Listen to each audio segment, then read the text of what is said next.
क्या आपने कभी सोचा है कि समंदर की लहरों के बीच ताकतवर युद्धपोतों को कमांड करने का सपना हकीकत में कैसे बदला जा सकता है? दोस्तों, भारतीय नौसेना सिर्फ एक करियर नहीं है बल्कि एक रोमांचक जीवन शैली है जहां सम्मान, साहस और एडवेंचर सब कुछ मिलता है। अगर आप भी भारतीय नौसेना में अधिकारी बनना चाहते हैं तो इस वीडियो को अंत तक देखिए, क्योंकि हम आपको देने वाले हैं A to Z पूरी जानकारी। तो चलिए पहले बात करते हैं कि भारतीय नौसेना में अधिकारी बनने के कौन कौन से रास्ते होते हैं। तो दोस्तों, भारतीय नौसेना में ऑफिसर बनने के कई तरीके हैं और ये आपके एजुकेशन, उम्र और आपके इंटरेस्ट पर निर्भर करता है। चलिए आपको आसान भाषा में समझाते हैं। तो यहाँ पर आपका सबसे पहला रास्ता है जिसके थ्रू आप इंडियन नेवी में ऑफिसर बन सकते हैं, और वो रास्ता ये है एनडीए एंट्री, यानी कि नेशनल डिफेंस एकेडमी। दोस्तों, अगर आप 12वीं पास हैं और आपकी स्ट्रीम फिजिक्स और मैथ्स है तो आपके लिए ये बेस्ट ऑप्शन हो सकता है। यूपीएससी हर साल 2 बार एनडीए की परीक्षा करवाता है, एक अप्रैल में और दूसरी सितंबर में। अगर आप ये एग्जाम क्लियर कर लेते हैं तो फिर उसके बाद आपका एसएसबी इंटरव्यू और मेडिकल टेस्ट से आपको गुजरना होता है। अगर आपका सिलेक्शन हो जाता है तो उसके बाद 3 साल एनडीए खड़कवासला में ट्रेनिंग होती है और फिर 1 साल इंडियन नेवल एकेडमी यानी कि आईएनए में आपकी ट्रेनिंग होती है। इसके बाद आप सीधे सब लेफ्टिनेंट के रूप में भारतीय नौसेना का हिस्सा बन जाते हैं। तो ये तो गई आपकी पहली एंट्री, जिसका नाम था एनडीए यानी कि नेशनल डिफेंस एकेडमी एंट्री। यहाँ पर आपकी दूसरी एंट्री आती है 10+2 बीटेक कैडेट एंट्री। दोस्तों, अगर आपने 12वीं में पीसीएम में 70% से ज़्यादा स्कोर किया है और जेई मेंस दिया है तो बिना किसी लिखित परीक्षा के यानी कि बिना किसी रिटन एग्जाम के आपको सीधे एसएसबी इंटरव्यू के लिए बुलाया जा सकता है। फिर ट्रेनिंग के लिए सीधे आईएनए भेजा जाता है जहां आपको 4 साल की बीटेक डिग्री और साथ में नौसेना की ट्रेनिंग दी जाती है। तो ये हो गया आपका दूसरा वो तरीका जिससे आप इंडियन नेवी के अंदर ऑफिसर बन सकते हैं। चलिए बात करते हैं यहाँ पर आपके तीसरे तरीके यानी कि एंट्री के बारे में। तो यहाँ पर आपकी तीसरी एंट्री है CDS यानी कि कंबाइंड डिफेंस सर्विसेज। दोस्तों, अगर आप ग्रेजुएट हैं और इंडियन नेवी में जाना चाहते हैं तो CDS आपके लिए बेहतरीन ऑप्शन है। यूपीएससी इस परीक्षा को साल में 2 बार यानी कि फरवरी और सितंबर में आयोजित करता है। अगर आप ये परीक्षा पास कर लेते हैं तो आपको एसएसबी इंटरव्यू और मेडिकल टेस्ट से गुजरना होता है। इस एंट्री के जरिए आप सीधे आईएनए में ट्रेनिंग के लिए जाते हैं। तो दोस्तों, ये थी आपकी तीसरी एंट्री जिसके थ्रू आप इंडियन नेवी में ऑफिसर बन सकते हैं।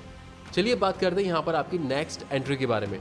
तो यहाँ पर आपकी नेक्स्ट एंट्री होती है डायरेक्ट एंट्री स्कीम यानी कि यूईएस और एसएससी। दोस्तों, अगर आप इंजीनियरिंग कर रहे हैं तो आपके पास यूनिवर्सिटी एंट्री स्कीम यानी कि यूईएस का भी विकल्प है। इसके अलावा एसएससी यानी कि शॉर्ट सर्विस कमीशन के जरिए आप 10 से 14 साल तक नौसेना में अपनी सेवा दे सकते हैं। तो दोस्तों, ये वो 4 तरह की एंट्रीज थी जिनके थ्रू आप इंडियन नेवी में ऑफिसर बन सकते हैं। चलिए बात करते हैं इसके सिलेक्शन प्रोसीजर के बारे में। अब आप सोच रहे होंगे कि सिलेक्शन कैसे होगा। तो भाई, इसके 3 मेन स्टेप्स होते हैं। सबसे पहला स्टेप होता है आपका रिटन एग्जाम का।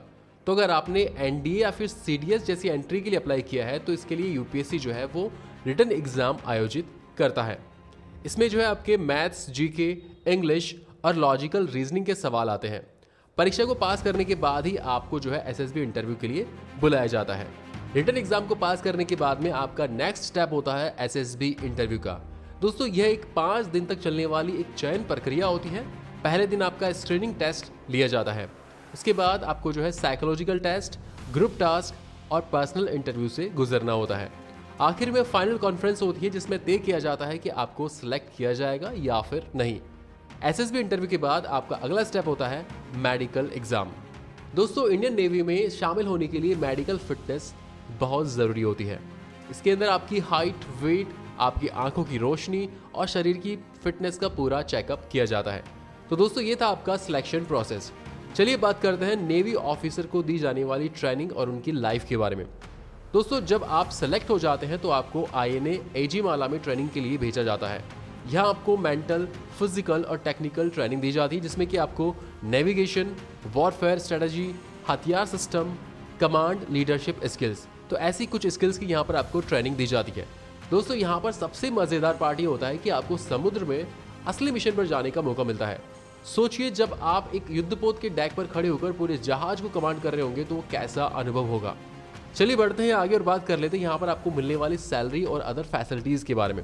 अब भाई, अगर आप इतना मेहनत कर रहे हो तो पैसा भी शानदार ही मिलेगा। शुरुआती वेतन यहाँ पर आपका रहता है 56,100 रुपये पर मंथ और जैसे जैसे प्रमोशन मिलता जाता है ये आपका वेतन 2.5 लाख रुपए तक भी जा सकता है। दोस्तों इसके अलावा यहाँ पर आपको फ्री मेडिकल सुविधाएं, सरकारी घर, सब्सिडी में हवाई यात्रा, पेंशन और विदेश में पढ़ाई के मौके भी यहाँ पर आपको दिए जाते हैं, यानी कि यहाँ पर आपकी लाइफ सेट है। चलिए बात करते हैं यहाँ पर इसकी करियर ग्रोथ और प्रमोशन के बारे में। तो दोस्तों इंडियन नेवी में प्रमोशन इस प्रकार होते हैं। सबसे पहले यहाँ पर आपकी रैंक होती है सब लेफ्टिनेंट की, और सब लेफ्टिनेंट पर 2 साल के सर्विस के बाद आप बनते हैं लेफ्टिनेंट, और लेफ्टिनेंट पर 4 से 5 साल की सर्विस के बाद आप बनते हैं लेफ्टिनेंट कमांडर, और लेफ्टिनेंट कमांडर पर 10 से 12 साल की सर्विस के बाद आप बनते हैं कमांडर। उसके बाद कमांडर पर जो है आप 15 से 18 साल की सर्विस के बाद बनते हैं कैप्टन, और कैप्टन रैंक पर 20 साल की सर्विस के बाद आप बनते हैं एडमिरल, और एडमिरल जो है वो भारतीय नौसेना का सर्वोच्च पद होता है। अगर आप बेहतरीन परफॉर्मेंस देते हैं तो आपके पास फ्लैग ऑफिसर या फिर चीफ ऑफ नेवल स्टाफ बनने का भी मौका हो सकता है। तो दोस्तों अगर आपके अंदर साहस, अनुशासन और देशभक्ति है तो भारतीय नौसेना आपके लिए बेस्ट करियर ऑप्शन है। ये सिर्फ एक नौकरी नहीं है बल्कि यह एक सम्मान और गौरव की बात है। अगर आपको ये वीडियो पसंद आया हो तो द लर्निंग फील्ड को लाइक करें, अपने दोस्तों के साथ शेयर करें और चैनल को सब्सक्राइब करना ना भूलें। जय हिंद।